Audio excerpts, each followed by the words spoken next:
नमस्कार।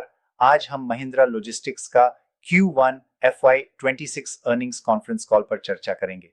इस कॉल में उनके MD हेमंत सिक्का और CFO सौरभ तनेजा ने काफी महत्वपूर्ण डिसीजंस और स्ट्रेटजीज के बारे में बात की, जैसे कि वेयर हाउसिंग वाइट स्पेस की ऑप्टिमाइजेशन और B2B एक्सप्रेस बिजनेस पर फोकस। या बिल्कुल, ये कॉल बहुत डिटेल्ड था।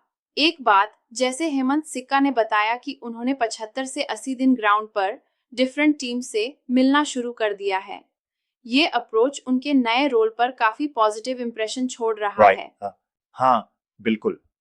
उन्होंने कंपनी के इंटीरियर इंप्रूवमेंट्स जैसे वाइट स्पेस को यूटिलाइज करने का गोल सेट किया और फिर B2B एक्सप्रेस बिजनेस में वॉल्यूम ग्रोथ होने के बावजूद यील्ड को इंप्रूव करने की जरूरत पर ज्यादा जोर दिया।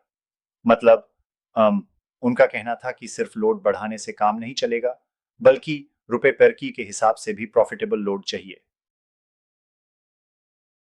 या और एक और की पॉइंट था राइट्स इश्यू, जिससे कंपनी 70 करोड़ रुपए रेज कर रही है। ये पैसे मेनली डेट रिपेमेंट के लिए एलोकेट किए जाएंगे, जिससे एनुअल इंटरेस्ट कॉस्ट में INR 40 से INR 45 करोड़ तक की सेविंग होगा। ये डेफिनेटली फाइनेंशियल पोजीशन को मजबूत करने में मदद करेगा। बिल्कुल सही। साथ ही उन्होंने कॉन्ट्रैक्ट लॉजिस्टिक्स और वेयरहाउसिंग कैपेसिटी को भी हाईलाइट किया। कंपनी के पास 21 million square feet warehousing space है और उनका ऑब्जेक्टिव है कि उन वाइट स्पेस को अच्छी तरह यूज करके रेवेन्यू जनरेट किया जा सके। या अब मैं थोड़ा एक सवाल रेज करना चाहता हूँ। हेमंत सिक्का ने वॉल्यूम ग्रोथ और यील्ड के बीच की बैलेंसिंग की बात की, पर आपको नहीं लगता कि उनका फोकस थोड़ा ज्यादा वॉल्यूम पे है? क्या हमें लगता है कि यील्ड इंप्रूवमेंट इतनी अच्छी तरह से एड्रेस हो रहा है? राइट, अच्छा पॉइंट है। देखिए, उन्होंने क्लियरली मेंशन किया कि वॉल्यूम से साथ साथ यील्ड बेहतर होना चाहिए। उनका स्ट्रेटजी है कि अगर एक लोड 70 से 8 रुपए पर किलोग्राम पे प्रॉफिटेबल नहीं है तो उन लोड्स को छोड़ देंगे। इससे उनको क्वालिटी लोड्स मिलेगी और बिजनेस प्रॉफिटेबिलिटी इंप्रूव होगी। बिल्कुल। और कॉन्ट्रैक्ट लॉजिस्टिक्स में भी उन्होंने डाइवर्सिफिकेशन का जिक्र किया।